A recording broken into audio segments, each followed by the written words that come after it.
Korkudan boynuna almak isterdim. Sen korktun. Sen korktun, sen yaptın. Ay, neyse yanım. Kaçtırın, sen korktun, ne danışmışsın? İkimiz de geç olmamazsınız. Millete bilirsiniz ki korkmak. Ayrıca geçsinler. Ahmet yıllar önce İgitliyle şehit oldu. Siz de gelip burada diyorsunuz ki korkuram. O bir saniye bile çekinmeden düşmenin üzerine gelir. Siz de onun gibi cesur ve igid olmalısınız.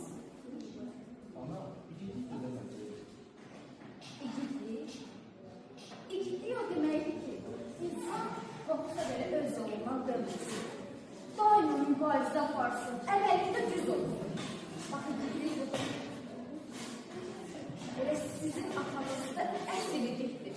Çünkü o bir saniye bile çekinmeden vətəni üçün, torpağı üçün canını fəda eder. Bakın siz igid sizin atanızdır. Bak, vaxt gələcək, bu torpaqları siz qoruyacaksınız. Biz koyalım toprakları. Elbette siz qoruyacaksınız. Vaxt gələcək, mən igid balalarım öz vətəninin torpağını qoruyacaq. Siz heç nədən qorxmamalısınız. Çünki siz o kişinin qanını daşıyırsınız. Hər neysə. İndi əllərinizi yuyun, gəlin yemək yeməyə. Soyuq suyuna yemək. Tez gəlin. Yaxşı ana. Sen de geldiyse yanımda. Bütün olanları geri edeceğim. Yere başladılar.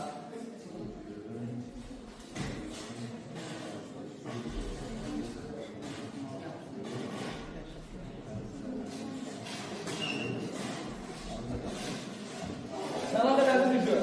Gör bize yaz yazdı. Ayakta yaz.